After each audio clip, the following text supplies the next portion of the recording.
The story begins like any other. One day, a rift appeared in the sky, and monsters from another world called Mostro invaded the human world. Humans had no way to close the rift, and the Mostro unleashed massacres to their heart's content. Even the military was powerless, plunging the world into unprecedented despair, or so it seemed. Until the Awakened Ones appeared. Possessing extraordinary powers, they became humanity's hope against calamity, and people called them heroes. One morning, in a chaotic city, monsters rampaged, destroying everything in their path. Ordinary humans ran hopelessly, trying to save their lives. On a street corner, a flaming object appeared, catching the attention of one of the Mostro. It sped toward the flame but stopped abruptly in front of a woman holding a child. The child cried out that he was scared. Just then, someone appeared in time. Our protagonist, Ren Dabon. He stepped in front of the Mostro to protect the mother and child, shouting at them to run while he held it off. The Mostro swung one of its sharp wings at him, which he blocked with his sword, struggling to hold his ground as the mother and child escaped. But then, the Mostro launched its other wing, striking Ren in the side and sending him flying. He slammed into a wall, coughing up blood in pain. When he opened his eyes, he was shocked to see the Mostro's gaping mouth inches from his head, ready to devour him. Fortunately, a man appeared just in time, wielding a sword, and with a single swing he decapitated the monster. Meanwhile, on the ground, other men were effortlessly burning and killing Mostro as if it were child's play. The man with firepower declared it was over and incinerated the Mostro flying in the air. Within minutes, all the monsters were dead. The people emerged from hiding, knowing they were safe, and praised the heroes. The child from earlier told his mother that when he grew up, he wanted to be just like the commander, while the mother thanked the heroes repeatedly. Kanda Yu, the youngest commander in the history of the heroes, was an Esper with lightning abilities. Known as the Star of Hope for humanity due to his unmatched strength, he inspired awe. The deputy commander, Riku Darren, was a young but calm and composed Esper with overwhelming power. Lastly, there was Sakuma Retsu, a fire-wielding Esper with a rough personality and the ace of the assault squad. Dabon stared at them, vowing silently that someday he would possess that kind of strength too. Later, in a safe area, the healer Shiraishichiyo warned him to be careful. The bodily fluids of the winged Mostro were poisonous, and even contact with their vapor could cause poisoning. She handed him an antidote, which he thanked her for, and drank. But then, he was startled when someone asked if a powerless weakling charging at the Mostro was stupid. Retsu mocked him, asking if he had a death wish. Darren added coldly that if someone like him was considered a hero, it would be a disgrace. Dabon stayed silent, but Retsu pressed further, asking if he thought he could erase the stigma of being a traitor's son. This made Dabon snap. He shouted that his father was not a traitor. Retsu kicked him, sending him sprawling, and reminded him that his father, the former commander, had abandoned his injured comrades and fled to the other world. Dabon stuttered, tears streaming down his face, insisting that his father would never betray humanity. Retsu pinned him to the ground, shouting at him to shut up. Dabon growled in pain but glared at Retsu with defiance. Retsu teased him, asking if he wanted more, then let him go, telling him to prove himself when he was ready. Dabon stood up, trembling, as Retsu taunted that he could finish him off with just one finger. Dabon lunged forward, throwing a punch, but before he could even get close, Retsu's flames engulfed him. Dabon dropped to the ground, rolling to extinguish the fire while the others called him an idiot. Chiyo rushed to his aid, shouting at the men to stop. She helped him up, telling them that a child shouldn't bear the burden of their parents' actions and that they should let it go. Retsu dismissed her, saying she was too soft, and Darren added that she'd be fooled by him too. Suddenly, Dabon's heart began to pound uncontrollably. He wondered what was happening. It hurt so much.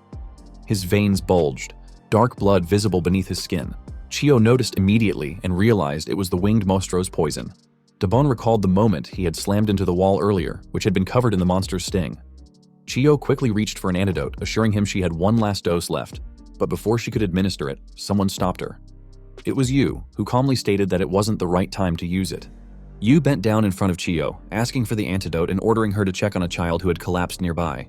She handed him the antidote but hesitated, looking at him with concern. Yu assured her it was fine and told her to leave it to him. Reluctantly, she agreed, glancing at Dabon one last time before rushing to the child Yu had mentioned. Yu reached for the antidote, then teasingly asked Dabon if he wanted it. However, he pointed out that a dog nearby hadn't been looking well for a while and might have been poisoned. With only one antidote left, Yu asked what they should do. Retsu chimed in, saying there was no need to hesitate because the dog was useful in combat, unlike Dabon. Darren added that Dabon had acted like a hero earlier, but was now willing to let the dog die. Yu stood up, remarking that it seemed everyone shared the same opinion. He opened the lid of the antidote and poured it onto the ground, leaving Dabon stunned in shock. The dog approached the spilled antidote, sniffed it, and began licking it. But then, the dog turned around and defecated on the antidote, leaving Dabon shouting in disbelief for it to stop, though it was too late. Yu acted as though he hadn't known the dog wasn't poisoned and only had an upset stomach. Dabon, trembling, asked why they were doing this to him, shouting about the cruelty of their actions. Yu simply replied that Dabon was an eyesore. He placed his foot on Dabon's shoulder and coldly stated that the son of a traitor should live like a worm. Instead of knowing his place, Dabon wanted to join the heroes, which Yu called a mistake that made him sick. With that, Yu kicked Dabon's head, sending him flat to the ground again. Yu added that trash should remain trash and that Dabon should have been discarded long ago. He warned that if Dabon's name didn't appear on the casualty list, he'd be seen as a pathetic deserter, just like his father. Yu and the others walked away, with Yu ordering Retsu to seal off the entire area, claiming that Mostro were still lurking nearby. Retsu gladly agreed, relieved that the nuisance was gone. Darren mentioned that the party tonight was on, leaving Dabon lying hopelessly on the ground. He tried to stand but couldn't, collapsing again. Cursing loudly, he wondered why he was being treated this way after risking his life to protect others. Frustrated and on the verge of losing consciousness, he suddenly felt a strong aura behind him. He peeked back, his vision blurry from the poison, and realized a Mostro was approaching. A lady, likely a high-ranking Mostro, walked closer, causing him to panic. In his current state, he couldn't even defeat a low-ranked Mostro, and he wondered if this was where he would die. Memories flooded his mind. He recalled telling his father that his teacher had praised him, saying he could become a novelist someday. His essay, titled "Papa is a Hero," had even won an award. But he had clarified to his father that he didn't want to be a novelist. He wanted to be a hero, just like him. His father had smiled proudly. Yet one day, someone informed them that his father, Ren Hanada, had betrayed the heroes and humanity. All their assets were confiscated, including their home, and they were ordered to leave by the end of the day. Dabon had refused to believe it, shouting that it couldn't be true. Years later, his mother passed away from illness. With her final words, she told him to trust his father and find out the truth for her. She closed her eyes in tears, leaving Dabon crying in pain. He had promised her that he wouldn't die in a place like this, because he was Ren Hanada's son. Now, with the Mostro lady calmly staring at him, Dabon grabbed a piece of pipe nearby, refusing to give up. Pushing himself to stand, he shouted that he wasn't afraid of Kanda or her.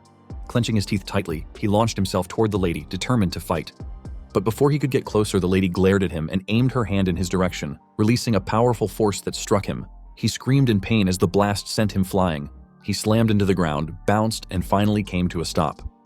Coughing up blood, he still tried to stand, looking up in disbelief. He wondered if she was an S-Class Mostro, and if so, why was an S-Class here?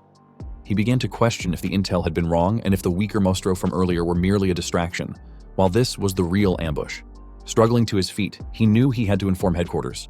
But before he could act, the lady appeared in front of him in an instant, her sharp nails slashing through his body. Blood splattered everywhere as he collapsed to the ground. The lady calmed down and stared at his lifeless body. She couldn't believe he hadn't been able to withstand even that much. It confirmed her belief that lower-ranked humans were fragile, though the strength of their souls was exceptional. She bent down beside him and reached out slowly. A moment later, his soul was dragged into deep darkness and pushed into another body. His soul landed perfectly, fully compatible with the new form. Suddenly, he regained consciousness, his eyes snapping open. He sat up in a panic, screaming loudly. Catching his breath, he looked around, confused. Where was he? Wasn't he just on the battlefield? He glanced at his hands, wondering why he was alive and what was happening outside. He got out of bed and called out, asking if anyone was there because he had something important to do. Then he noticed a mirror nearby, reflecting a completely different version of himself. He had long hair and a demon horn. Staring in disbelief, he stumbled back, causing a loud noise that alerted others. Two women entered the room and noticed he was awake. They observed him standing in front of the broken mirror, confirming that the fusion had been successful. With trembling hands, he stared at his new reflection. He shouted in horror, realizing he had turned into a Mostro. Hearing footsteps, he turned to see the lady from earlier entering the room. Enraged, he grabbed a golden mirror stand and charged at her, shouting that she was the one who had turned him into this monster. Before he could reach her, the lady's guard, Ao, moved with blinding speed, kicking him away and pinning him to the floor. She held a knife to his throat and demanded to know why he had dared to approach the princess. He looked up, confused, and asked what they meant by princess. His question surprised not only Ao, but also the demon lady herself. Ao, standing behind him, let him go and returned to the princess's side. The demon lady introduced herself as Maya, the princess of the demon clan. In the human military records, she was listed as the first-ranked threat. She asked if he didn't know who she was, but he had no idea. As a lowly soldier, he had never been assigned to high-ranking missions and wouldn't have access to such information.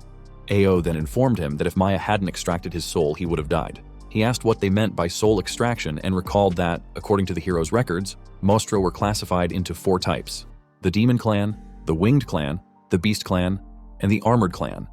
The Winged Clan specialized in flight and carried poison. The Beast clan was known for speed and extraordinary strength. The Armored clan had exceptional destructive and defensive capabilities, and the Demon clan resembled humans the most. Their abilities, however, were far from simple. Some members of the Demon clan possessed mental abilities, and high-ranking ones could separate their bodies and souls, though this was only rumored, as no one had ever witnessed it. He realized that his soul had been exchanged with that of a Demon clan vessel, and asked what had happened to his original body. Maya explained that the poison of the Winged clan corroded quickly, reducing even an elephant to mere blood within 10 minutes. This meant his body had likely already been disposed of. The thought horrified him. He imagined professional cleaners throwing chemical-laden water on his remains and scrubbing them away. He tried to step forward in disbelief, but collapsed onto the floor. Ao mentioned that she had heard humans developed robots to clean up battlefields, with some drones equipped with flamethrowers that left nothing behind, not even ash. Maya mused that she should get a few of those drones for herself. He pictured a drone scooping up his corpse and burning it to ash, prompting him to shout at them to show some consideration for how he felt. Maya told him that what happened to an empty body was none of her concern, and that he should focus on adapting to his new body as quickly as possible. He retorted that she shouldn't mess with him, as he wasn't her subordinate and had no obligation to follow her orders. He shouted that he was a human and demanded to know why she had turned him into this. He accused her of trying to extract information about humanity or the heroes from him. Maya was momentarily speechless, and he told her it was too bad for her because she had picked the wrong person to bring here. He then charged at her, shouting that if he was going to be used by the monstro, he'd rather die there again. Io asked if he was still resisting, and he was startled when she appeared in front of him and kicked him, calling him pathetic. Ao repeatedly kicked and punched him, telling him he was too weak. She raised her leg to kick him again, shouting that he shouldn't get cocky with such pitiful strength. She added that even if it was just a vessel, it was humiliating that a weakling like him could be part of the Demon clan. This angered him, and he demanded to know who she was calling a weakling. Gathering power in his fist, he punched Ao in the stomach before she could kick him again, sending her flying into the wall. Both Maya and Ao were shocked, and so was he.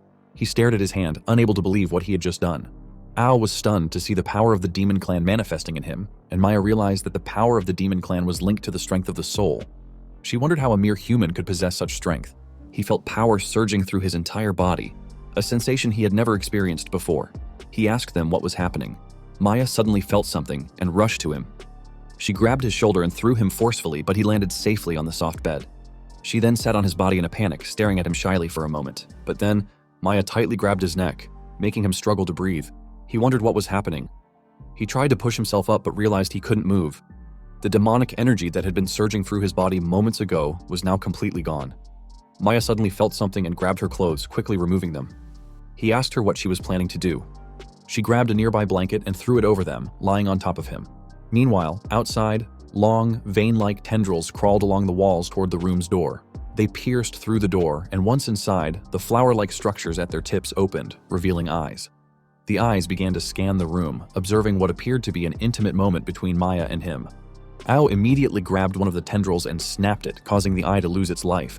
She then hunted down the other eyes, tearing their tendrils in half and slashing every vein-like structure in the room. Maya silently watched Ao while he stared at her, noticing how beautiful she was. He wondered if all Demon clan women were this stunning, as Maya was more beautiful than any woman he had ever met. He quickly looked away, scolding himself for such thoughts. He reminded himself that he was human and Maya was a monstro. Yet he couldn't help but wonder what Maya was trying to do. If it was this a honeypot trap or some form of torture? His eyes wandered to her figure and he found himself questioning her intentions. Was she planning to manipulate him until the very end? She leaned closer to his face, making him feel shy. He couldn't believe his first kiss might be stolen at death's door, and by a demon no less. He closed his eyes, bracing himself, but instead of a kiss, something soft and slimy was thrown onto his face. He opened his eyes to see an eye with a vein attached. He immediately threw it away, shouting in disgust and demanding to know what it was. Maya explained that it was the eye of a mandala, a reconnaissance creature. He asked if that meant the place was being monitored, to which Maya nodded. Ao reported that a few of the mandala had escaped, suggesting that there were people who couldn't stop worrying about Shura's fate. Maya told him that Shura was the owner of the body he now inhabited, and that Shura was her fiancé. This only confused him further. She explained that she and Shura were supposed to get married that day, but Shura had disappeared. By the time she found him, he was already dead. She was confused about why Shura had been there and who had killed him. But one thing was clear. The wounds on Shura's body weren't inflicted by humans. This made him wonder if it was an internal conflict among the Mostro.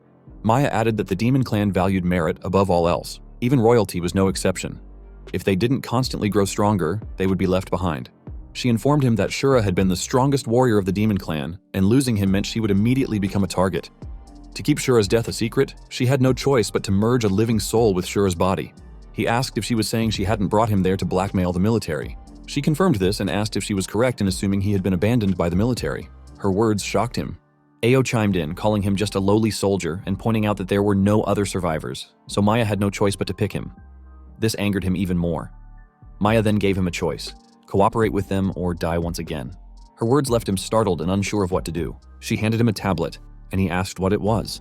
On the screen, he watched a video of the military announcing that the heroes had defeated the Mostro in the recent battle, protecting the lives and property of the people. The military official added that on behalf of the military, they were awarding a medal for this achievement. The man called Yu to the stage, praising his excellent command during the operation, and awarded him a first-class medal. Yu walked onto the stage and stood respectfully in front of the official, who opened the medal box and pinned it to Yu's uniform. They saluted each other, and the heroes and civilians in the audience cheered proudly for Yu. A woman and her child, holding a bouquet of flowers, then entered the stage. The child handed the flowers to Yu and thanked him for saving him and his mother. The child excitedly told Yu that he wanted to learn how to fight so he could become a hero and defeat the Mostro like him. Retsu told the child he was still too young, and Darren added that such things should be left to adults. But the child confidently shouted that he wasn't a kid and that he was strong, making everyone laugh. Yu lifted the child into his arms and thanked everyone for their trust in the heroes. He declared that defeating the Mostro and protecting the people was their responsibility and duty, and they took pride in it. He expressed hope that more young people would join them in the fight one day. Yu also warned that choosing this path meant accepting sacrifice. He urged everyone to remember that in war, they were weapons, shields, and the last line of defense for the people. Fleeing from the enemy, fearing death, or abandoning those who couldn't fight were acts equivalent to murder, and they would never forgive traitors. The people echoed his words, shouting repeatedly that they would never forgive traitors. Dabon was shocked by this. The video ended with his picture displayed as a wanted criminal, complete with a bounty. Trembling with anger, he glared at his own image in silence. Maya told him that he didn't have to cooperate with them, but no one would thank him, and he would live his life branded as a traitor. She asked if she was right in saying it was frustrating to die like this without ever having had a chance to prove himself. He shouted that it was indeed frustrating and demanded to know why his family had to suffer while those who spread lies lived carefree lives. He declared that he couldn't die. He would live no matter what. One day he would get revenge on those bastards and return everything Yu had done to him tenfold. In a fit of anger, he threw the tablet to the ground, smashing it into pieces. Maya watched him with a faint smile. Later, when he had calmed down, he entered a large room and saw a dragon sleeping peacefully in the center. As they approached it, he reached out to pet it, wondering if it was the demon clan's ride. The dragon suddenly opened its eyes and growled at him angrily. Maya quickly stepped in to protect him, releasing something from her hand for the dragon to smell. She explained that the dragon was Shura's ride, and while his body was Shura's, his soul was human, which caused magical beasts to react strongly. After the dragon familiarized itself with the scent, Maya squeezed the object in her hand and reformed it into a ring. She tossed it to him and told him that wearing the Inferon would mask his human scent.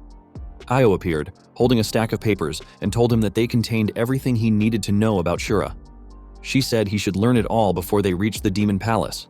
She dropped the pile into his hands and he shouted, asking how many days they thought it would take to memorize all of it.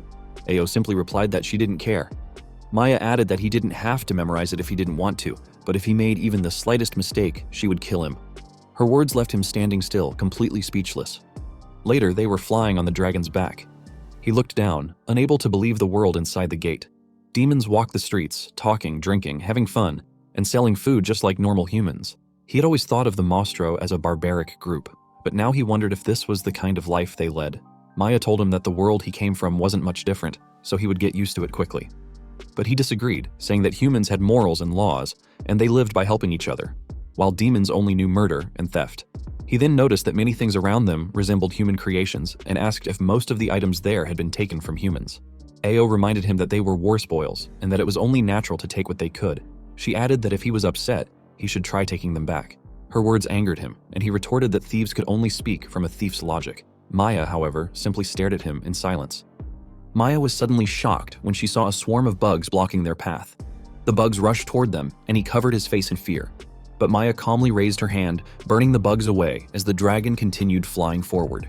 He asked her what those bugs were and why there were so many of them.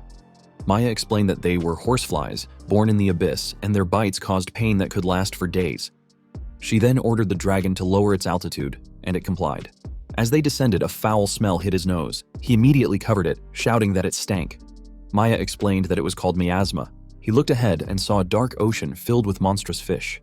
Smaller fish were being eaten by larger ones, but then an even bigger sea monster appeared and killed the predator.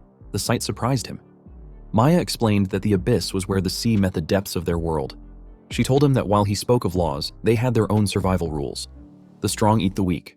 She further explained that the water in the abyss was highly toxic and emitted miasma, which seeped into the air and the ground. In such an environment, the weak weren't even allowed to live. Unlike humans, they couldn't plow fields or raise livestock because resources were scarce, forcing them to steal. Maya added that for the demon clan, life was for the strong, and death was for the weak. This was their only rule. He remembered that all the soldiers who had tried to invade the other world had died from poisoning. Every attempt had ended the same way, and he wondered if the miasma was the reason. He glanced at Maya, who was staring at the ocean of miasma, and thought that if he wanted to escape, now might be his chance. He readied his hand to push her off, but then he noticed Maya's guard nearby. Realizing he didn't have enough information, he decided it was too dangerous. If he went back now and told everyone what he had seen, no one would believe him, and you might kill him again. Maya looked at him and asked what he was thinking. Awkwardly, he replied that he wasn't thinking about anything. Maya then told him they were about to reach the center of the abyss and advised him to hold on tight. The dragon suddenly dove at high speed, creating a strong air pressure that made him scream loudly. The dragon continued to fly at high speed, the pressure hitting his face and making him cry out in fear. He held on tightly, but moments later, he saw a huge castle below. As the dragon landed, he was thrown off, slamming face first into the ground. Trembling, he sat up and vomited to the side. Through his blurry vision, he saw Maya and in his disoriented state, mistook her for his grandmother. He happily asked if she had come to pick him up, but Maya slapped him across the face, sending him sprawling and dragging across the ground. He felt hurt and looked up, confused, as the demon clan's stronghold came into view. Maya noticed 3 rye dragons resting nearby and realized the other demon generals were already there. Ao explained to him that the 3 demon generals were ambitious and powerful enough to challenge Maya for the throne. They were likely the ones who had released the mandala's eyes. Maya asked if he had gone through the documents, but he looked away without responding. Ao shouted at him, demanding to know if he was admitting he hadn't memorized anything. She aimed her knife at him, warning that deceiving the demon king was a grave sin. If he showed even the slightest flaw, she would kill him first to protect Maya. He shouted back that they were supposed to be allies, and if they couldn't trust him, she might as well kill him now. Ao drew her second knife, agreeing with him, but then she noticed Maya smiling and stopped. Maya calmly told him to be careful, which left him flustered. He stood up proudly looking at the castle, and boasted that they might not know it, but he was called the strongest brain in the army. Since he didn't have any special abilities, his role was to analyze the enemy quickly and find their weaknesses. Learning about the Mostro, he claimed, was child's play for him. He assured them he had already memorized everything about the demon clan, and told them to trust him. Just then, the castle gates opened, and he felt a wave of strong auras emanating from inside. He peeked in and saw a swarm of eyes glaring menacingly at him. The intensity of their stares left him speechless and terrified. Maya told him it was time to go and walked inside first. He followed, hearing the Mostro whispering about Shura, the so-called god of death. They commented that he looked normal and speculated that if they defeated him, the princess would be theirs. Their words made him feel threatened and uncomfortable. Suddenly, a huge man dashed toward them, leaping into the air as he got closer. Ao immediately rushed forward, knives in hand, but the man slapped her aside effortlessly and continued charging toward him. Maya swiftly whipped out her weapon and swung it at the man, but he dodged. She continued to strike, forcing the man to retreat and jump away. Maya addressed the man as Moran, one of the demon generals, and demanded to know what he was trying to do. Moran casually replied that he was just stretching because his back hurt. Another demon general, Mami, chimed in, teasing Maya about being a newlywed and suggesting she must be busy with many things. Mari, another general, asked if Maya had found Shura, as rumors were spreading about his unknown whereabouts. Mari added that it was strange for Shura to go missing on such an important day and asked Maya what was going on. Mami chimed in, calling Maya a generous princess, saying that if it were her, she would have torn Shura apart by now. Moran then asked if Shura had abandoned his fiancée to go off looking for a mistress. Maya realized that the information about Shura's disappearance had already leaked. She knew that if someone there had killed Shura, they would have exposed it by now. This led her to believe that they were still probing because they didn't have confirmation of Shura's death. The demons in the crowd began shouting at Maya to forget Shura and marry them instead. Moran then challenged him to a duel, declaring that whoever won would get the princess. Moran turned to him and asked what he thought about the idea. The demons cheered, eager for a duel to take place. Maya wondered what they were trying to do and realized they were deliberately provoking Shura to force him into action. Ao whispered to Maya that something felt off, and they both glanced at Dabon, who was trembling in silence. Meanwhile, he felt his heart pounding uncontrollably and wondered why it was beating so loudly. His body began to shake and he realized it was fear. He had faced life and death situations countless times before, but had never felt fear like this.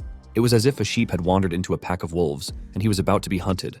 Maya noticed the dark smoke surrounding him and realized someone was using an illusion. She knew that if this were the real Shura, such a weak illusion wouldn't be an issue. But his soul was human, and at this rate, he would be crushed. However, if she intervened now, it would reveal that Shura was fake. She was unsure what to do.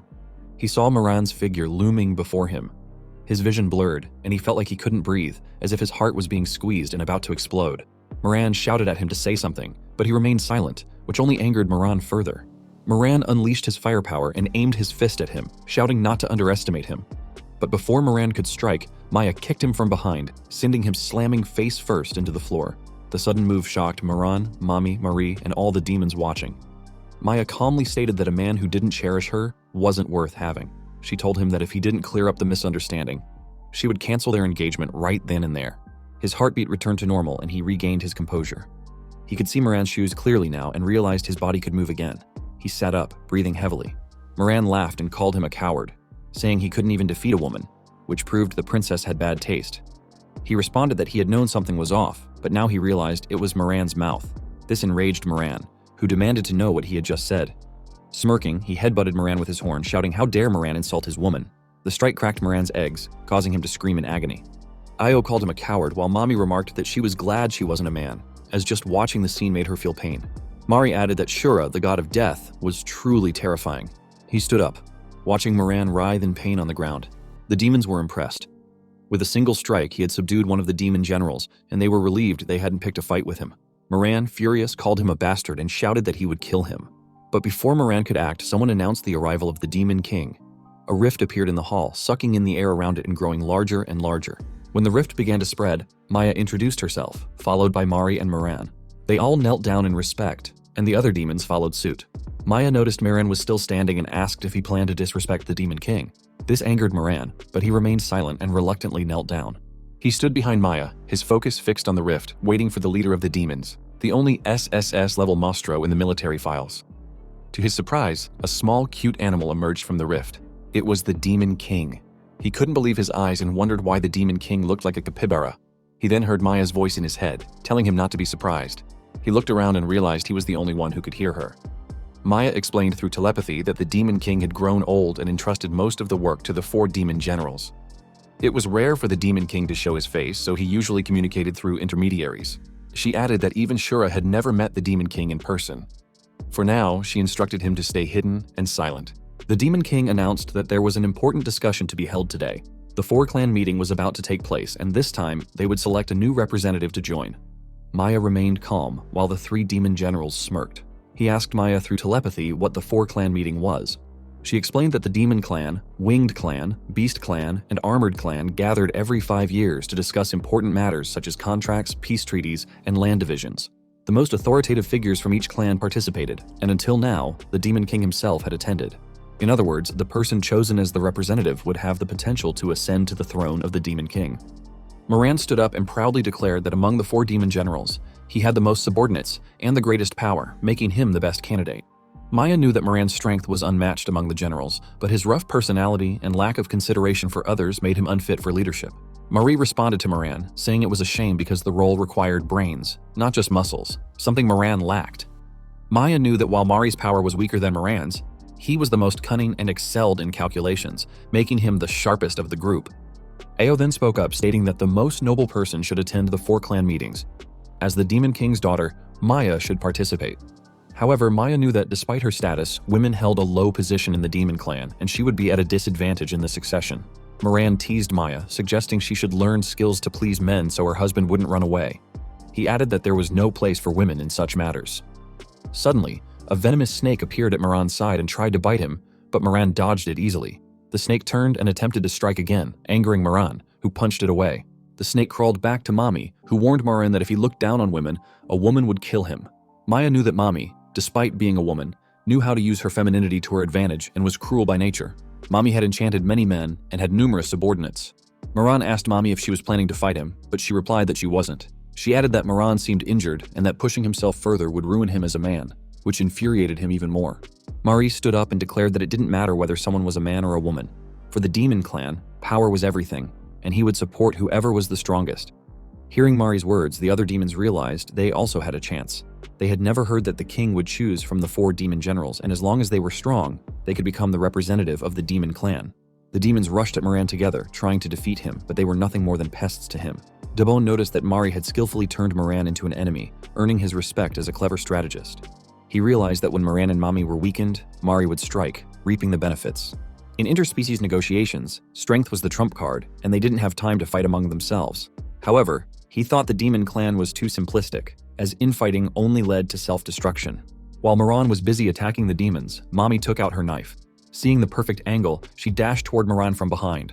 Maya immediately jumped forward, shouting at Mami to wait. Just as Mami's knife was about to strike Moran's back, Maya managed to block it. But then Mami's snake rushed forward, opening its mouth to bite Maya. Maya immediately swung her whip, wrapping it around the snake's body and stopping it from getting closer. Mami asked why Maya was protecting Moran when she should be siding with her. She sadly remarked that women should help each other, but Maya was siding with men instead. Maya responded that she wouldn't take sides and that it was pitiful to be killing each other at a time like this. Her words made him smile, as he thought Maya was at least capable of using her head a little. However, he noticed that the other demons were only concerned with their own interests and wouldn't listen to reason. Suddenly, Moran drew his massive sword and leaped toward Mami and Maya. He shouted at them to watch out, causing Maya to look back and release Mami's snake just as Moran's sword came down, slicing the snake in half. The force of the attack sent Mami and Maya flying. Ao caught Maya, while the snake looked worriedly at Mami. Mami assured her snake that she was fine, but was visibly upset that her snake had been injured. Mari teased Moran, saying he had gone too far by laying hands on Mami's precious snake. Mami gently patted her snake, but furiously told Moran that she wouldn't forgive him if anything happened to her child. Mami then floated into the air and slowly disappeared. Moran mocked her, asking if she was running away because she was weak, and shouted at her not to blame others. Moran looked around and proudly declared that none of the others were anything special. He challenged anyone who wanted to die to come at him. The demons, seeing the corpses of their comrades on the ground, realized that Moran's combat power was the real deal. With Maya and Mami out of the picture, they felt there was nothing they could do. Fearfully, the demons decided to back off. Moran turned to the Demon King and asked if he had seen everything, claiming that no one had any complaints. The Demon King asked if this was true, and when Maya and Mari remained silent, the king announced that Moran would represent the Demon Clan at the 4 Races conference. But then, Dabon raised his hand and shouted for the Demon King to wait. He walked forward, shocking Maya and Ayo. Moran was confused, and Mari asked if he was also interested in the conference. Dabon ignored Mari, prompting Mari to comment to the crowd that Maya's man had not only playful intentions, but ambition as well. Ayo thought he was being foolish and wondered what he was thinking, knowing he couldn't possibly take on Moran. Maya used telepathy to tell him to stop, but he assured her it was fine and that he knew what he was doing. Moran agreed to face him, saying he still hadn't repaid him for earlier. Moran leaped into the air, ready to bring his sword down on Dabon, thinking he would kill him and claim Maya for himself. But Dabon calmly told Moran that he wasn't there to fight him, which confused Moran. Moran angrily demanded to know what he meant. Dabon whispered something to Moran that left him shocked. Confidently, Dabon stared at Moran, further angering him. Moran then turned to the Demon King and admitted that he had been reckless. He agreed that Maya should participate in the 4 Races conference. Moran believes it is fine for Maya, the Demon King's daughter, to attend the conference in his place. His statement shocked all the demons. Mari asked Moran what he was trying to do, but Moran simply replied that he meant exactly what he said. Moran then explained that the others were too focused on what was right in front of them, unable to see the bigger picture. Even if they participated in the tournament, it would be meaningless. He added that with so many injuries, the other 3 tribes would laugh at them. The demons asked Moran if he was admitting that he had fought the hardest, which caused Moran to shout at them to shut up. The demons immediately fell silent in fear. The Demon King announced that Moran had given up his rights and recommended Maya as the representative. He asked if anyone opposed the decision, but Moran warned that he would consider anyone who objected an enemy. Mari remained quiet for a moment, but when he saw Dabon's glare, he told the Demon King that if Moran supported it, he had no objections. The other demons quickly agreed as well. The Demon King then declared that Maya would represent the demon tribe at the next 4 Races tournament. He told Maya not to betray everyone's expectations and to secure the demon tribe's interests. Ao was relieved, and Maya respectfully accepted the Demon King's decision. After the meeting, Moran sat on his red dragon, calmly staring at Dabon. He glared at him for a moment before flying away without a word. Ao asked Dabon what he had done to change Moran's mind, but he simply asked if she had been watching and claimed he hadn't done anything significant. Ao didn't believe him, saying that Moran wasn't someone who could be reasoned with easily. She warned him to answer her properly. Maya was also staring at him, waiting for an explanation, which made him flustered. He finally admitted that he hadn't done anything extraordinary. He had simply asked Moran if he thought he'd survive if it got out that he had been selling Beast Tribe infants to the Winged Tribe for poison resistance experiments. That was what had shocked Moran. Ao was stunned, unable to believe that Moran had sold Beast Tribe infants. She asked if it was true, but Maya realized this was the reason Moran had given up his rights. Maya told him she had never heard of such a thing and asked where he had gotten the information. He proudly reminded them that his brain was his greatest strength. He explained that in the military's archives, there were classified documents containing high-level Mastro information, accessible only to the upper echelons. However, Yu had made low-ranking soldiers do chores, which allowed him to see the archives. He added that once he saw something, he never forgot it. The documents also contained information about Moran. Not only had he sold infants, but he had also shifted the blame onto the human military. As a result, the Beast Tribe and humans went to war to recover the infants, causing massive damage. Ao asked if his ability to memorize the material so easily was due to his preparation. He smirked and asked if they finally realized he wasn't as incompetent as they thought. Maya admitted that he had finally proven useful, and he proudly declared that his value was far from being fully shown. Maya was momentarily speechless, then smiled and told him she understood and would look forward to seeing more. Suddenly, someone commented that they had expected him to persuade Moran easily. It was Marie. Debon told Mari that Moran was a brainless fool, but Marie was the real deal. Someone who incited others to fight while reaping the benefits. Mari laughed and said he was just joking. He then remarked that there was something different about Debon's aura compared to before. Debon asked what kind of aura Mari was talking about, and Mari replied that it was the scent of fear, the kind humans emit when they're afraid. Maya and Ao were shocked, but Debon remained calm, though visibly annoyed. Marie leaned closer to him, asking why the scent of human fear was coming from someone in the demon tribe. He gulped, unsure how to respond. Fortunately, Ao stepped in, telling Mari that his comment was rude. Mari shrugged and said he might have been mistaken, but he found it strange. Maya quickly explained that Shura had killed countless humans, so it wasn't surprising if the scent of their blood had soaked into his clothes. Mari accepted this explanation, acknowledging that it made sense. He teased Maya, saying it seemed she had found not only a good husband, but also a good ally. With a laugh, Mari walked away. Ao asked what Mari had meant, and Maya explained that Mari was skilled in mental manipulation. He particularly enjoyed the fear and despair his prey felt at the moment of death. Maya added that it was likely Mari who had released the magical energy toward him earlier, and it seemed Mari was suspicious of him. He asked Maya what they should do about it, admitting that the sensation of being dominated by fear was terrifying. It felt like all his bones were being crushed. He was grateful Maya had been there to help, but he was sure he wouldn't be able to withstand it next time. Maya told him that after today, Moran would definitely target him, and Mari would start probing further. She added that she and Ao couldn't stay by his side all the time, so he needed to gain the strength to protect himself and convince everyone he was the real Shura. Ao interjected, reminding Maya that he was too weak to even defeat normal demons, let alone someone like Moran or Mari. He was annoyed, and asked Ao who she was calling weak, to which she immediately replied, "It's him." Maya then told him that while his soul was human, his body was Shura's, and that could be useful. A moment later, they arrived at a mountain and stopped in front of a huge castle. He asked Maya what the place was, and she explained that it was Shura's armory. She informed him that Shura had a habit of taking the weapons of the enemies he killed as souvenirs. However, since Shura had killed so many, he ran out of space to store them and eventually created this special warehouse. Maya pushed the doors open, and they followed her inside. He was amazed by the vast collection of weapons displayed neatly, a testament to Shura's reputation as the god of death. He wondered how many lives Shura had taken. Among the weapons, he recognized a shield from the Gao tribe, a weapon from the Beast tribe, military guns, and even fangs from the Wing tribe. Disgusted, he asked if Shura had really brought back a Wing tribe's fang, calling it sick. Maya told him that Shura's strength was unparalleled, and it wasn't just because of his physical power. There was another reason. She pointed to a dark sword at the center of the warehouse, which radiated a bloody, menacing aura. Maya explained that it was Shura's sword, Deverolf. He remarked that it didn't seem particularly special, which earned him a smack on the head from Ao. She scolded him, calling him an idiot and telling him not to blaspheme with his narrow mindset. Ao then explained that when Deverolf first appeared, it sparked an unprecedented war in the demon realm. Moran, Mari, and Mami had fought over it, suffering severe injuries. Even the Demon King couldn't handle Deverolf. The conflict only ended when Shura intervened, and countless demons died without even being able to touch the sword. Despite this, he still asked if the sword was really that amazing. Maya explained that Deverolf wasn't just any weapon. It was a powerful demon with a life of its own. Those struck by the sword had their life force absorbed, turning into the master's flesh and blood. The more he killed, the stronger the sword and its wielder would become. Even without magical power, if he used Deverolf to absorb the power of demons, he could grow stronger. He nodded, understanding that if he absorbed enough magical power, he could become like Shura. But he swore that he wouldn't just become Shura, he would surpass him. Yet, Just moments later, Ao and Maya watched him with disappointment. Ao asked Maya if he had any real battle experience, as he couldn't even defeat the lowest ranked magical beasts. He was getting beaten up by a small monstro, unable to dodge its attacks. The monstro repeatedly struck him in the head and stomach, leaving him cursing loudly. Despite their small size, the monstros were far stronger than they looked. One of them leapt at him, aiming to stab him with its sharp horns. He quickly grabbed his sword and swung it, but the weapon was too heavy for him to control.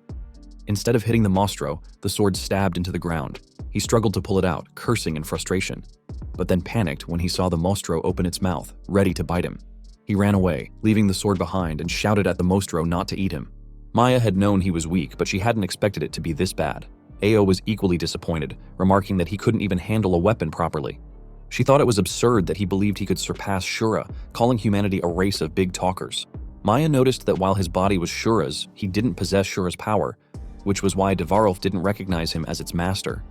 She wondered if she had misjudged him, recalling the moment he had released a burst of power to push Ao away earlier. Meanwhile, the monstro jumped toward him again. This time he managed to swing his body to the side, narrowly avoiding the attack. The monstro landed safely behind him, teasingly smiling at him. He noticed a scratch on his body and the monstro's sharp teeth. The small monstros in front of him grinned menacingly, making him realize how much he was struggling. Seeing this, Maya dashed toward him at incredible speed. She whipped out her weapon and swung it, effortlessly throwing the monstros away.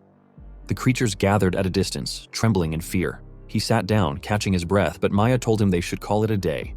He disagreed, standing up and insisting that he had just been careless earlier and would do better this time. Maya coldly agreed and turned to leave, but before she did, she warned him that if anyone saw tooth marks from a low-ranked magical beast on Shura's body, there would be a huge uproar. He looked at the small scratch on his body, frustrated, and hit Devarolf, shouting that it was too heavy and hard to wield. He asked if there was any way to make it lighter. Maya explained that a magical sword like Devarolf only recognized those who could make it stronger as its master. If it determined he had no value, it wouldn't let him wield it. He remembered a time when a hero had called low-ranking soldiers worthless trash with no special abilities. The hero had shouted at them, saying they were just in the way and a burden on the battlefield. The hero had ordered them to clean up the dead bodies of monsters, warning them not to miss anything because the remains were needed for research. The soldiers had protested, saying it was too dangerous, as the building looked like it was about to collapse. They suggested letting the robots handle it, but the hero had snapped, asking if they knew how expensive it was to maintain robots compared to their worthless lives. The hero had reminded them that their value to the army was that low, and they shouldn't complain about danger. He turned to Maya and asked if she also thought he had no value. Maya was surprised, but simply told him he must be tired and should rest. She assured him that even if he couldn't use Devarolf, he shouldn't worry because Ao would protect him. This angered him, and he shouted that he wasn't going to be protected by a woman. Without warning, he dashed toward the group of monstros gathered nearby, shocking Maya. She shouted at him, demanding to know what he was planning to do. He launched his fist toward the monstros, shouting at them to try biting him with their big mouths. His taunt provoked them, and Maya shouted at him that without Devarolf, he didn't stand a chance. She warned him that attacking recklessly would only drain his stamina. Ao, however, remarked that humanity was truly young and playful. The monstros pounced on him together. One bit his leg, and the other bit his arm, as the monstro overwhelmed him. Maya shouted at him to shake them off, worried that he would be devoured without a single bone left. But he held the monstros tightly, refusing to let go. Maya immediately prepared to use her whip, but Ao was shocked when she realized he was deliberately letting himself be bitten. She asked if he was insane. As he gathered all the monstros around him, he glanced at Devarolf and sprinted toward it. When he got closer, Devarolf emitted a small bright light. As he reached for the sword, the light grew stronger, forcing Maya and Ao to cover their faces. A second later, they saw him holding Devarolf. Ao realized he had used his own body as bait, attracting the magical beasts and feeding them to Devarolf. Ao called him foolish, knowing it had been a suicidal act, but Maya remained silent. He excitedly told them that Devarolf felt lighter than before, as if some kind of power was flowing into his body. He said it felt strange and asked if this was what it felt like to be recognized by the sword. Maya approached him and told him that what he had done was too dangerous. He had almost become a sacrifice, but he simply asked if it hadn't worked, adding that the greater the risk, the greater the reward. He declared that if he couldn't take risks like this, he would never become the strongest man in the demon clan. His words made Maya blush, but she quickly regained her composure and told him it was too early to get cocky. She explained that Devarolf wouldn't be satisfied with just low-level magical beasts, and the power he had gained was only a fraction of what he would need. Maya then told him that in 10 days, before the four-clan conference, Marin would surely make a move. From now on, he would face even stronger magical beasts. He proudly agreed, shouting that they should bring it on because Devarolf was hungry. Maya looked at Ao, who smiled and nodded in agreement. He was excitedly swinging his sword around when he noticed something and was shocked to see a swarm of beasts inside a huge cage. Ao teased him, saying his next opponent was a Gale. He shouted that there were too many of them. A moment later, he was busy fighting Gales, easily slicing it with his sword. He skillfully stabs one Mostro, feeling refreshed by the sensation of leveling up. He spotted the last Gale growling at him and proudly declared he would finish it off. But when he struck the Gale on the head, it cried out and ran away, leaving him furious. He chased after it. Minutes later, he found himself deeper in the forest, looking around and wondering where the Gale had gone. He heard something moving behind a nearby bush and approached it, thinking he had found the Gale. But he was shocked to see the Gale dead on the ground, being eaten by a huge beast. He recognized it as an advanced magical beast and knew that with his current strength, defeating it would be difficult. However, he thought that if he could defeat it, he would absorb a lot of power. He glanced at Devarolf, wondering if he should give it a try. Just then, he heard another movement in a different bush. He turned, wondering who was there, and was stunned to see Mami emerge, severely injured. Mami looked up and saw him, but he remained still, staring at her. He wondered why the demoness was there and if she had followed them. He also questioned whether she had overheard their conversation. He noticed that she had suffered significant damage.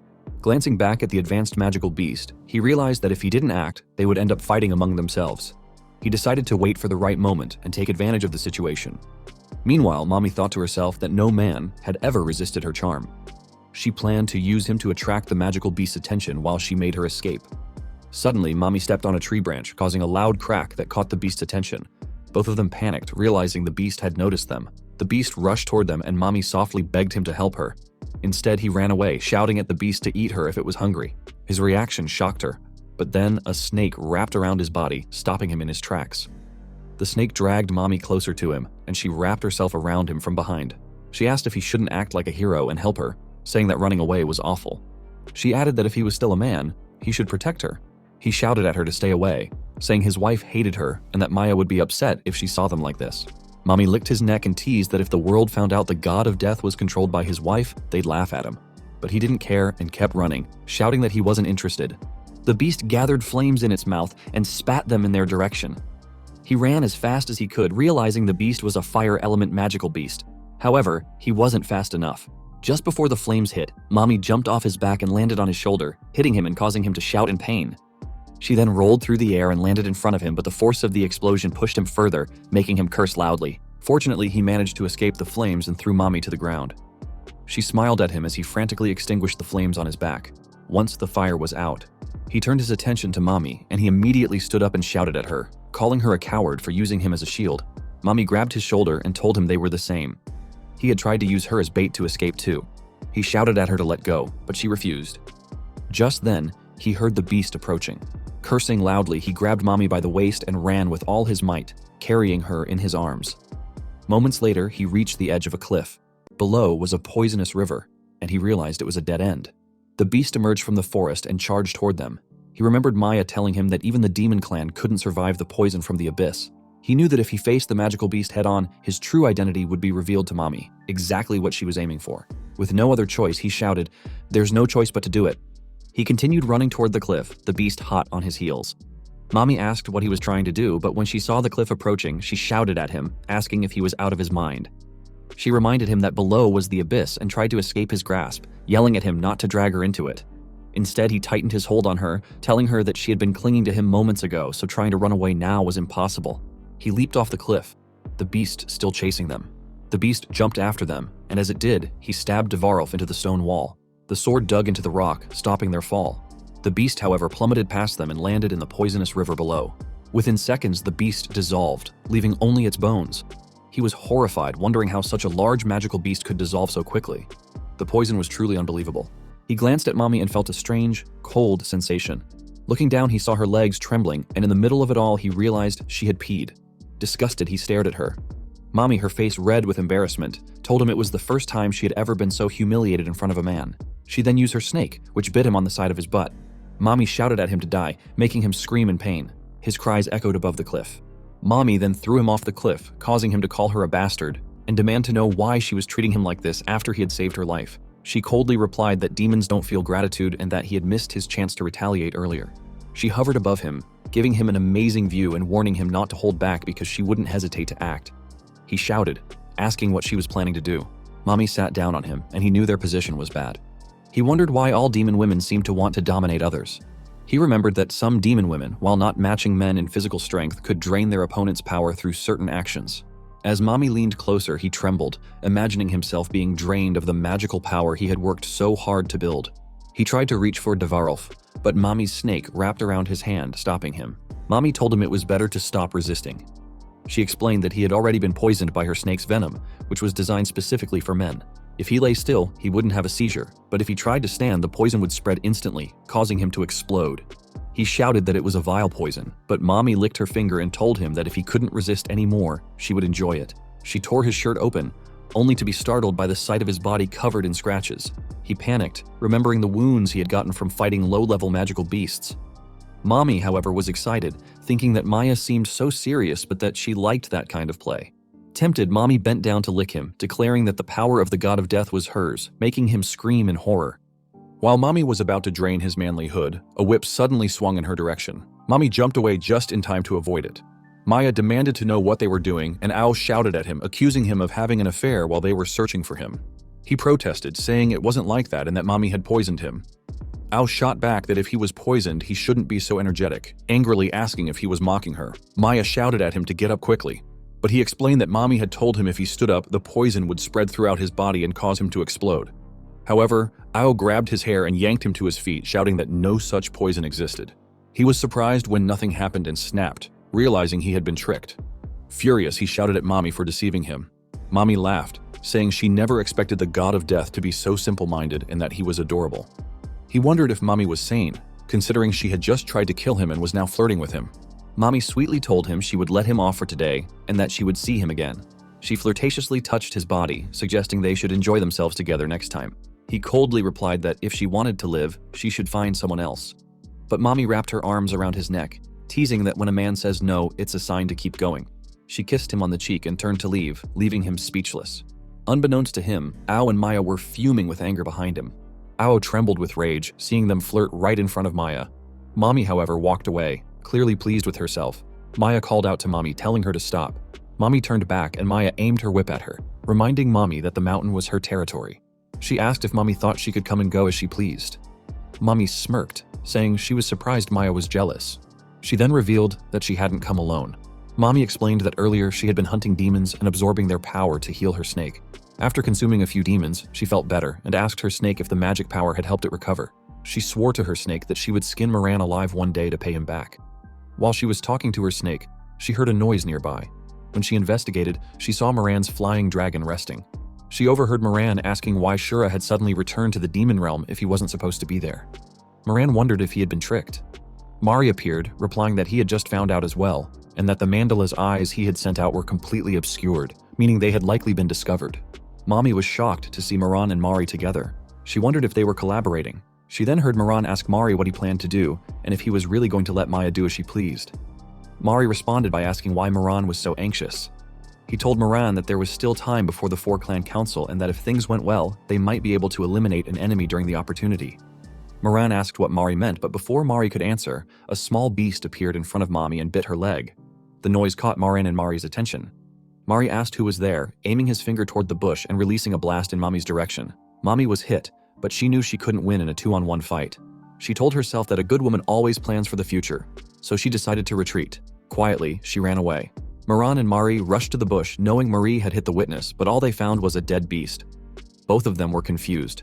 Mommy also informed Maya that Moran wasn't the kind of man to let things go. It seemed he still had a trump card, so they needed to be careful. Maya asked why Mommy was telling them this. Mommy stuck out her tongue seductively and replied that it was because she liked her man. This guy is rizzing these girls without doing anything. Her words infuriated Maya, who glared at her. Mommy laughed and said she was just kidding. She then told Maya that they were about to have some fun, but Maya had held her back, which was a shame. Now, she needed to find someone else to clear her head. Mommy floated into the air, telling Maya that what she had done earlier was a service for her and that she should feel free to accept it. With that, Mommy disappeared into the air. Ao asked Maya what Mommy meant and if Mommy thought they hadn't noticed her scheme. Maya replied that no one knew for sure, but they now knew that Mandala's eyes were behind Moran's actions. According to Mommy, it seemed Moran and Marie were working together, and Maya wondered what they were plotting.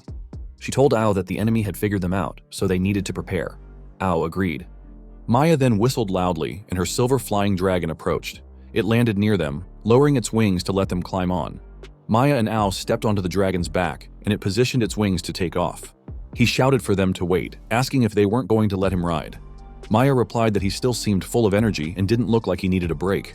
The dragon took off into the air, but before it flew away, Maya shouted at him not to come back until he had taken down all the remaining magical beasts. The dragon sped away, leaving him alone in the forest.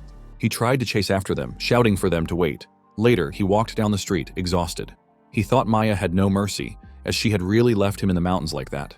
He reminded himself never to make an enemy of a woman, especially Maya and Ao. He looked at his hand, noticing that he wasn't as tired as he thought he would be, and most of his wounds had healed. He wondered if he had absorbed some magical power. Just then, he heard something and turned to see a vendor selling clothes. He approached the stall, and the vendor asked if he was looking for something. He noticed a long-sleeve shirt and asked if it was a hero's uniform. The vendor showed it to him, explaining that it was something he had stripped off a human soldier. The fabric was durable, so it could even be used as a rag. He saw the badge on the uniform and realized it belonged to an officer. Thinking there might be something inside, he decided to buy it. The vendor thanked him. Hours later, he was back in his room, freshly washed. He immediately checked the officer's uniform and found something in its pocket. It was an electronic chip contact lens, the kind heroes always wore. These lenses could determine the rank of monstros by the energy they emitted, but only officers or higher-ranking soldiers were allowed to wear them. This was why regular soldiers often lost their lives in battle, unable to gauge the enemy's strength. He remembered buying a similar lens on the black market once, but it had torn the very first day he wore it. He had spent so much hard-earned money on it, and now he thought that if he had known, he would have used that money to buy something tasty instead. He looked at the lenses, wondering if demons' eyes were the same as humans.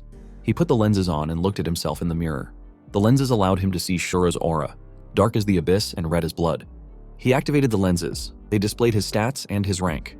He was excited to see a C rank on his status, knowing that monsters were ranked from A to F, with a few S rank and above beings referred to as upper monsters.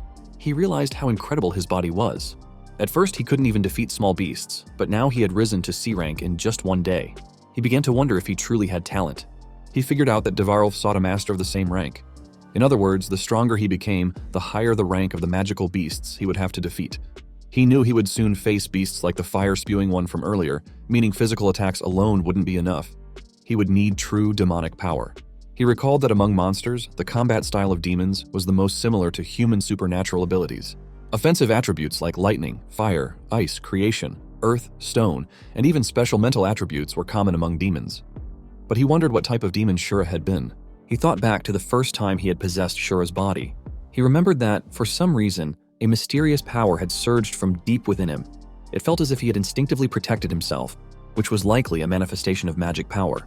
He sat down on his bed, deciding to try to recreate that feeling. He focused, attempting to control the energy inside his body. However, just minutes later, he dozed off and fell into a deep sleep. In his dream, he found himself at the Heroes Award ceremony. The chief announced to everyone that today was a memorable day. After a long battle, they had finally defeated the monsters and brought peace. He credited this victory to a certain individual who had boldly infiltrated the enemy camp without fear, enduring hardship and single-handedly causing the enemy to collapse from within, completely wiping out the monsters. The chief declared that this person was the hero of all humanity and called him forward. The crowd erupted in cheers, praising him as a hero. He walked up to the chief, who told him that he and his father were the heroes of humanity and the pride of the heroes. The chief pinned the highest honor, the special grade medal, onto his suit, saying it was presented on behalf of the military. He responded that he was truly honored. A kid in the crowd shouted that he was amazing and a hero. The kid said he also wanted to protect everyone like he did and asked him to teach him how to fight. The kid's mother told the child that the monsters had already been defeated by the hero, and from now on, they wouldn't have to live in fear anymore. He told the kid that while the war was over, humanity would always need brave people. He promised to teach the kid the essence of battle so he could become a man who would make his mother proud. The kid happily agreed. Suddenly, someone called his name. It was Chiyo. She told him she had always believed he would succeed. He took the wine she offered and thanked her, saying it was because of her treatment that he had survived. One of the ladies teased that Chiyo had saved him because she liked him, which flattered him. Chiyo shyly covered her friend's mouth, telling her not to say foolish things. But the lady reminded Chiyo that she had always said she liked him and asked why she was embarrassed now. Another friend added that Chiyo had cried so much the day he disappeared. They suggested that if he liked Chiyo too, they should toast. Chiyo looked at him shyly, and he admitted that he liked her as well. He drank the wine she had given him. Chiyo looked at him with admiration, and they moved closer, prompting cheers from everyone around them. A moment later, the visitors kept making him drink until his stomach was bloated from all the liquid. His coat belt snapped off because it couldn't handle his huge stomach, yet they still kept giving him alcohol. He told them that he couldn't drink anymore, but the men teased him, saying he was a man and should keep drinking. The chief chimed in, asking if he was getting cocky just because he had become a hero and reminding him to save face for them. Chio's friend joked that if he didn't drink, Chio was hers. Chio laughed and told her friend to stop. He felt his stomach was about to explode and shouted that he really couldn't drink anymore. It felt like his stomach would burst. He trembled in pain when someone suddenly called out, telling everyone not to be fooled. It was Yu, accompanied by Retsu and Darren. They declared that he wasn't a hero. He was a traitor. Their words filled him with anger. He shouted at them to stop messing around, insisting that he wasn't a traitor. But Retsu told him that even with all the evidence against him, he was still making excuses. Darren added that he was a spy from the Demon Clan and had already merged with the Monstro. He looked down at himself and was speechless when he saw that his body had transformed into Shura's. The military chief shouted for everyone to catch him. He heard the kid crying, calling him a villain instead of a hero. The crowd turned on him, calling him a fraud and expressing their anger at almost being deceived. The ladies pulled Chio away from him, and she desperately called his name. He panicked, trying to explain to Chio that it wasn't true and begging her to listen to him. But before he could say more, Yu gathered lightning power in his hand and struck his stomach, shouting for him to die. The shock of the attack jolted him awake. He sat up in bed, breathing heavily, and realized it had all been a dream. He sighed in relief, grateful it wasn't real, but he couldn't help wishing the part where he and Chio fell in love had been true. He was annoyed that Yu had shown up to ruin his beautiful dream. Just then, he felt something urgent and rushed out of bed, heading straight for the bathroom. Fortunately, he made it in time and sighed in relief, thinking he had almost wet himself. But as he stood there, he noticed something strange. His pee wasn't hitting the toilet. He blinked, wondering if he was still half asleep. When he looked again, he saw that his pee was going in different directions. He couldn't believe it and had a sinking suspicion. He looked down and confirmed his worst fear. There were two of them. Meanwhile, in the hallway, a man reported to Ao that the water circulation system modifications, as instructed by Maya, had been completed. They had also installed a bath device as the first prototype. Ao praised the man for his excellent work, explaining that the influence of the abyss had caused severe water shortages in the demon territory. By purifying wastewater using the humans' filtration system, they could reuse it multiple times, solving the water issue. Ao added that the cleanliness-obsessed princess would finally be able to bathe. But just then, they heard someone screaming and running toward them. Ao saw it was him, shouting that it wasn't what it seemed. He ran past them, yelling about why things had turned out this way. The man asked Ao if that was Shura and what had happened. Ao sighed, saying that even though Maya was busy, she had to deal with troublesome people. She added that as a man, Dabon wasn't helpful, just a constant nuisance. Ao suddenly froze, realizing something. She wondered what she had just seen and looked in the direction Dabon was heading. If she recalled correctly, that was the bathroom. Meanwhile, inside the bathroom, Maya was examining the newly installed water circulation system. Poisonous water flowed through the tubes, and an electric machine was connected to it. Maya marveled at the human invention, thinking that if it worked well, they might be able to trade with the other races during the four-clan conference. She clicked the button to start the filter machine, which began sucking in the poisonous water. The dirty water passed through the machine, and clean, white water flowed out of the shower. Maya approached the water, pleased to find it warm and inviting. Outside, Dabon was still running at full speed, shouting about what was going on and how he had never heard of something like this happening with the Demon Clan. Ao chased after him, yelling for him to wait, but he didn't stop. He barged into the bathroom, calling for Maya and demanding to know what was happening. He heard a sound coming from one of the shower rooms and rushed toward it, flinging the door open. The warm steam from the shower hit him as he barged in, but he didn't care. He called out for Maya, only to find her standing in the shower, completely naked and busy cleaning herself. Her shiny, perfectly shaped legs and curves were on full display. She turned around and saw him standing there, stunned, with a nosebleed. His heart raced, his face turned bright red, and his elephants came to life. Ao appeared behind him, about to warn Maya, but she was left speechless when she saw him in such a state in front of the naked princess. Ao furiously approached him, shouting at him for acting so rudely in front of Maya. Maya, meanwhile, was frozen in shyness. Ao launched a kick at him, calling him a disgusting bastard, while Maya swung her whip, shouting at him for daring to intrude. Both attacks hit him, sending him flying out of the castle. As he tumbled through the air, he tried to explain that it wasn't on purpose. Later, he showed them his problem, and they confirmed that there were indeed 2 elephants. He cried, asking why it had mutated and explaining that it was now twice as reactive, making it impossible to control. Maya laughed and told him it wasn't a mutation. It was because he had merged with Mommy's snake. He pulled his pants back up and asked Maya what she meant. She explained that a snake's anatomy has 2 parts, and to gain more experience during training, Mommy had merged her organs with those of the snake through a connection with it. Maya then remembered Mommy playfully telling her not to be too grateful, realizing now what she had meant. Ao sighed, calling it a nuisance, as not everyone wanted to obtain magic power through such a vulgar method. She added that Maya was already dissatisfied with Shura himself, so a fake was even worse. He shouted back that it didn't mean he was worse than Shura. He looked at his hand, thinking that if he returned to the human world with Shura's body, his physique and power would be top tier, and every man would envy him. But now, it felt like he had a perverted twin brother, which would likely cause people to chase him to death. He asked himself what he was even thinking. Maya then told him that when he merged with the snake, his desires had also grown stronger. If he didn't undo it, the babies inside him would try to force their way out on their own, causing his eggs to explode. He was terrified and asked if what Mommy had said about the explosion was true. He demanded to know how he could return to normal and if there was a way. Maya replied that there was a way, but it came at a cost. He shouted that he would do anything if it meant fixing his manly elephants. Maya smirked and told him she hoped his determination would last until the end. Maya ordered Ao to restrain him, and Ao immediately grabbed both of his hands. Maya then took out a sharp blade, causing him to panic. He shouted that it was too extreme, but Maya explained that to stop him from going out of control, this was the simplest method. Ao added that, as a man, he should be able to endure a little pain. He shouted back that this wasn't just a little pain. It was the kind of pain no man could endure, and it was so bad, he'd rather die. Ao asked Maya what would happen if it affected the other one, and Maya replied that this was the first case of its kind, so there were no guarantees. Her words shocked and terrified him even more.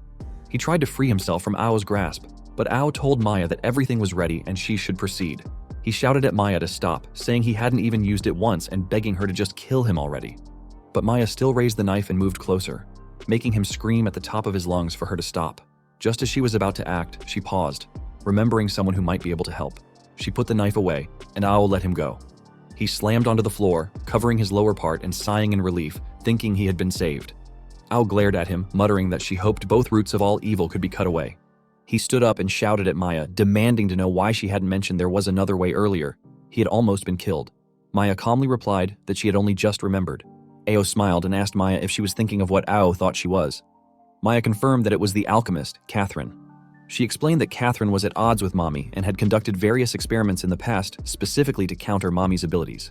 Maya guessed that Catherine might have a solution to his problem. He was terrified again, asking if all Demon Clan women were just a bunch of eccentrics. But with no other options, he reluctantly agreed. He asked Maya where Catherine was, and Maya replied that Catherine wasn't far from the central region. They would need to adjust their plans. Maya then ordered Ao to prepare for departure by that night, as they would leave for the Four Clan conference the next day. Ao acknowledged the order. The next day, they began their journey to the Four Clan meeting. Ao led the way at the front, followed by guards and 2 carriages pulled by demon birds. Above them, Moran watched, confirming that they had departed earlier than expected. Mari remarked that Mommy wouldn't reveal such important information to everyone, and even he hadn't known about it. He wondered where Moran had gotten the information. A lady chimed in, saying her child had merged with Shura. Mommy explained that naturally, Maya would turn to Catherine for help, but leaving the next day meant Maya hadn't even enjoyed having 2 of them.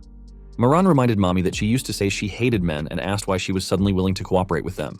Mommy responded that while humans might believe in women helping each other, for the Demon Clan, profit reigned supreme.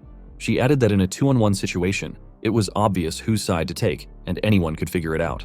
Moran laughed loudly, calling it typical of the vile flower of the Demon Clan. He told Mommy that he owed her one, and promised that when he became the Demon King, she would benefit. Moran then jumped down, shouting for his group to move. The other demons followed. Moran called out to Dabon, shouting that he didn't think Dabon would cower from such threats. He swung his sword toward the carriage, yelling for Dabon to die. With a single slash, Moran cut the carriage in half, freeing the beast bird. The other demons charged at the guards. Ao ordered the guards to protect the princess. A chaotic battle ensued, with demons and guards killing each other, blood splattering everywhere. Mari watched from above, unmoved. Mommy asked Mari why he wasn't joining, given their cooperative relationship. Mari replied, asking if she thought he was as foolish as Moran, unaware he was being used. Mommy claimed she had no idea what he was talking about. Mari explained that among the 4 great demon generals, Moran had the most subordinates. But Maya was allied with Shura and was very powerful. It was wiser to observe than to force a confrontation. He asked Mommy if her goal was to make 2 strong individuals destroy each other. Mommy laughed, admitting he had figured her out. Her snake emerged, and she patted it, saying Moran still didn't understand her. She wasn't just ruthless. She never forgot what was done to her or her child. She then asked Mari if her assumption was correct, that this was all part of his plan. She said she knew someone with his intellect would never truly submit to a fool like Moran. Mari stared at her for a moment, realizing she was the one who had been eavesdropping on them. Mommy also figured out that Marie had noticed her actions a long time ago. She asked him if he was interested in her since he had known about her eavesdropping but hadn't exposed her. Mari played with her hair and replied that, technically, it was because they shared the same goal. Mami flirtatiously held his face, telling him they were quite compatible, something she had never realized until now. Mari responded that it wasn't too late to realize it now. They both asked each other if perhaps they could become the perfect partners. Just then, Mami's snake rushed forward, and Mari aimed his hand at her, causing a powerful explosion that sent them both flying backward. Mari told her that, in the end, they really couldn't trust a woman's words. Mami dashed at him with full power, reminding him that she never forgot what was done to her. She asked if he had no memory at all, saying it had hurt so much when he betrayed her, and now she needed revenge. She gathered her power in her hand and aimed it at Mari's head. Meanwhile, below them, Ao lay on the ground, severely injured. Maran's people laughed, shouting that their enemies were weak. They mocked how their opponents had fallen before they could even enjoy themselves, calling it a total victory.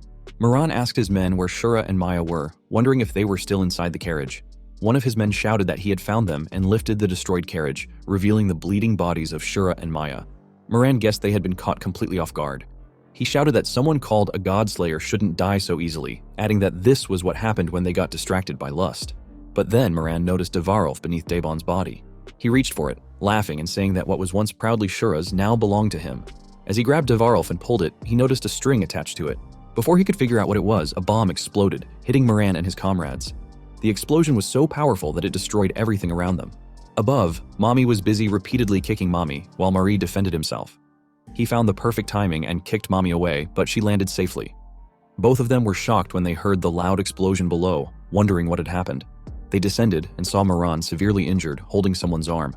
Maran coughed in pain and glared at them as they approached. Mari asked what had happened and if it was a bomb. Maran angrily threw the arm away, saying they had been tricked. It was a magic puppet, not Maya. He glared at Mami, who panicked and assured them she hadn't leaked any information. Mami wondered when Maya had realized their plan and couldn't believe Maya had come up with a counterattack so quickly. She realized she had underestimated Maya. Disappointed, Mami told them that even with two men joining forces, they couldn't take down one woman. She called them completely useless and left, saying she shouldn't have helped them in the first place. She thought the opportunity had been wasted. Meanwhile, far from the chaos, Maya and Ao watched the explosion from the sky. Ao told Maya that, as predicted, Mami had been connected to Maran and the others. Using the carriage as a decoy and traveling through the sky had been the right choice. Ao added that it was truly a case of the schemer trapped by their own scheme. Maya explained that Mami never did anything without a benefit, and even merging the snake with Dabon hadn't been just for fun. That was why Maya had realized Mami wanted them to leave earlier than planned, setting up an ambush. Since Mami wasn't strong enough alone, she had sought out an ally, and the simple-minded Maran had been the easiest to manipulate. Maya then asked Dabon if bombs with such power could really be made from just rocks and wood. He explained that they weren't just rocks and wood, they contained potassium nitrate, charcoal, and sulfur. Mixing them together created a simple bomb, which was basic knowledge among heroes and easy to make. He proudly added that under the right conditions, they could craft even stronger weapons. Ao told him that small bombs were nothing more than mosquito bites to the demon clan. Unless caught off guard, they wouldn't work. He responded that this was exactly why strategy was more important than weapons. Excitedly, he added that this time, by exploiting Mami's overconfidence and Maran's greed, they had overcome the situation without having to fight. He explained that getting the enemy to surrender without fighting was the best tactic. Maya was surprised and asked if this was a military strategy. He explained that it came from The Art of War by Sun Tzu. Maya asked how he knew so much about strategy, and Ao angrily interjected, asking if he was mocking her and Maya. He told Ao she was overreacting and asked if she was some kind of drama queen, which only made Ao angrier. He wrote something on the table and showed them the words, The Art of War by Sun Tzu. Ao snapped that he didn't need to show it because she already knew. Maya then remarked that weapons, strategies, science, and technology were human-made, which was why humankind had so many amazing things. It was no wonder they could fight against the demon clan without any magical power. Excitedly, Maya added that it would be great if demons could have that knowledge as well. He offered to teach her, which startled her, and left her staring at him in silence. Ao shouted at Maya, warning her not to believe Dabon. She reminded Maya that humans were cunning creatures and wouldn't easily teach demons how to fight against them. He thought of Ao as a violent woman and noted that she had suddenly become sharp. Ao asked if he couldn't argue back because she had hit the mark, but he calmly replied that the most important thing in strategy was situational awareness. On the battlefield, there were no eternal rivals or eternal friends, only profit. He told Maya that they each held secrets about the other and shared a common enemy. For now, they were the strongest alliance of mutual benefit, and by working together, they could secure victory. He added that this was for her as much as it was for him. Maya remained quiet, simply staring at him. He knew that to dismantle Mostro from within, he needed to understand the weaknesses of the four clans. The upcoming four-clan conference was a golden opportunity. If he could earn Maya's trust, he could step into the heart of that world's power. Maya then told him to teach her the art of war and the knowledge of humankind starting that day. She was excited, but then she suddenly grabbed his arm, surprising him.